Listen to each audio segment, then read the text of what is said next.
اسلم غوری صاحب، یہ اتحاد ملک کے لیے بن رہا ہے اور آپ کی جماعت اور ظاہر ہے تحریک انصاف دونوں جو آپ کے بڑے معاملات ہیں اس پر آن بورڈ آ رہی ہیں، تو اس میں ایک علی امین گنڈا پور صاحب کے مسئلے کو آپ نظر انداز کر کے آگے نہیں بڑھ سکتے؟ کیونکہ وہ بہرحال ایک سیاسی حریف ہیں، ان کا حلقہ ایک ہے. آپ کیوں اس کو اتنی زیادہ اہمیت دے رہے ہیں علی امین گنڈا پور صاحب کے بیانات کو، اور آپ کیوں سمجھتے ہیں کہ صرف علی امین گنڈا پور کے بیانات اس اتحاد کو بنانے میں رکاوٹ ہیں؟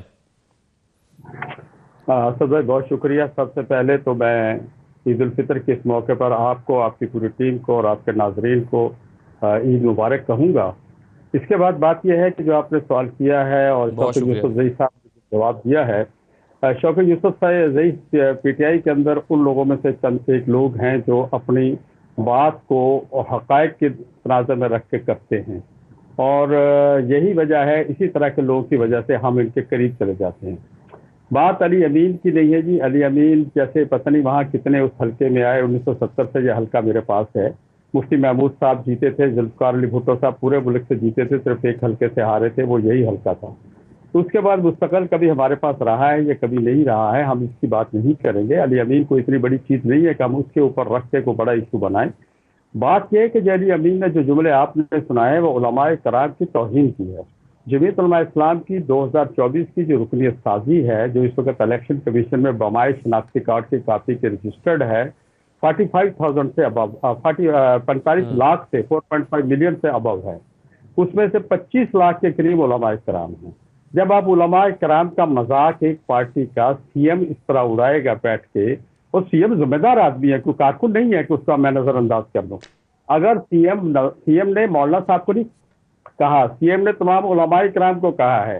اور میں آپ کو بتاؤں، جمعیت علماء اسلام میں جو علماء کرام ہیں یا کارکن ہیں، وہ سیاسی کارکن بعد میں، پہلے مولانا فضل الرحمان کے عقیدت مند ہیں. عقیدت مند میں. اور لیکن آپ اسلم غوری صاحب یہ بھی سمجھتے ہیں نا کہ آپ کے خیال میں علی امین گنڈا پور صاحب جو ہیں وہ نہیں چاہتے کہ یہ اتحاد وجود میں آئے. آپ یہ کس بنیاد پر کہتے ہیں کہ چیف منسٹر جو ہیں وہ اس اتحاد کے حق میں نہیں ہیں؟ میں تو اسی بنیاد پہ کہتا ہوں جس بنیاد پہ کل سلمان اکرم راجہ کل سے کہہ رہے ہیں ہمیں ملنے نہیں دیا جا رہا پارٹی کے چیئرمین سے، اور وہ آج پورے لاؤ لشکر کے ساتھ گئے ہیں. میں تو اسی بنیاد کو کہتا ہوں جو بنیاد سے دنیا دیکھ رہی ہے کہ ہو کیا رہا ہے، کون کیا کر رہا ہے پارٹی کے اندر. مسائل پارٹی کے اندر ہیں اور وہ مسائل ہمارے گلے میں نہ ڈالے جائیں. ہم اتحاد کے خواہاں ضرور ہیں، لیکن اپنے کارکنوں کی، اپنے علماء کرام کی توہین کروا کے ہم ایسے کسی اتحاد کی ہماری ضرورت نہیں ہے. ہم اتحاد کرنا چاہتے ہیں برابری کے بنیاد پہ. کوئی بڑا ہے تو بڑے پن تو مظاہرہ کریں، اگر وہ بڑا نہیں ہے، بڑا سمجھتے ہیں تو خود چلنا چاہتے ہیں. چلو ہم تو تحریک چلا رہے ہیں. ہم نے تو لاسٹ ایئر اپریل 2024 سے پشین سے اپنی تحریک کا آغاز کیا تھا. نہیں، لیکن اسلم غوری صاحب کل اگر جیل انتظامیہ نے سلمان راجہ کو نہیں ملنے دیا اور آج علی امین گنڈا پور کو ملنے دیا، تو اس سے آپ کا کیا مسئلہ ہے؟ یہ تو ان کی پارٹی کا مسئلہ ہے، وہ اس پر وہ احتجاج کریں یا خوش ہوں. جے یو آئی کو اس میں کیا پرابلم ہے کہ کون ملنے دیا جا رہا ہے اور کس کو نہیں ملنے دیا جا رہا؟ نہیں، مجھے اس میں کوئی اعتراض نہیں ہے. میں تو ایک مثال آپ کو دی ہے کہ گڈ اپوزیشن اور بیڈ اپوزیشن بھی تو ہوتی ہے.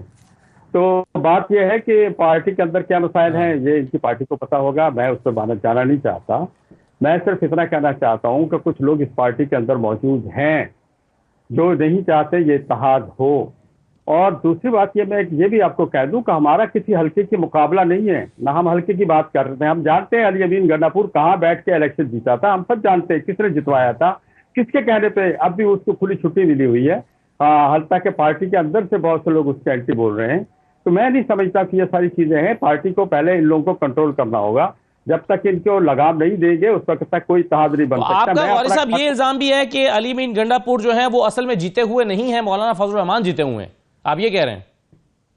یہ تو ہم نے پہلے دن سے کہا ہے. ہمارے پاس پروف ہے کہ صوبائی اسمبلی کے ہمارے سارے ووٹ اکٹھے کر لیں جو اس حلقے کے نیچے ہیں وہ ہمارے زیادہ ہیں اور علی امین کو ملنے والے ووٹ کم ہیں. یہ تو کلیئر ہے بات، کو نئی بات نہیں ہے. جو الیکشن کمیشن نے میرے ووٹ ڈکلیئر کیے ہیں کتاب کے نشان پہ، وہ سارے ووٹ ایک سائڈ پہ کر رہے ہیں اسی حلقے کے نیچے صوبائی اسمبلی کے، اور قومی اسمبلی کے اس کے ووٹ علیحدہ کر رہے ہیں. علی امین کی کہانی سامنے آ جائے گی. لیکن ہم اس پہ ایشو کو بات نہیں کر رہے ہیں. ہم تو ایشو کر رہے ہیں اوور آل پوری کنٹری کی. ہم کہتے ہیں کہ میرا مینڈیٹ اگر کے پی کے میں چرایا گیا تو بلوچستان میں بھی چرایا گیا، میرا سندھ میں بھی چرایا گیا، میرا پنجاب میں بھی چرایا گیا. میں کسی حلقے کی یا کسی صوبے کی بات کرنے کے نہیں کر رہا ہوں، پورے ملک کی بات کر رہا ہوں، نظام کو ٹھیک کرنے کی بات کر رہا ہوں.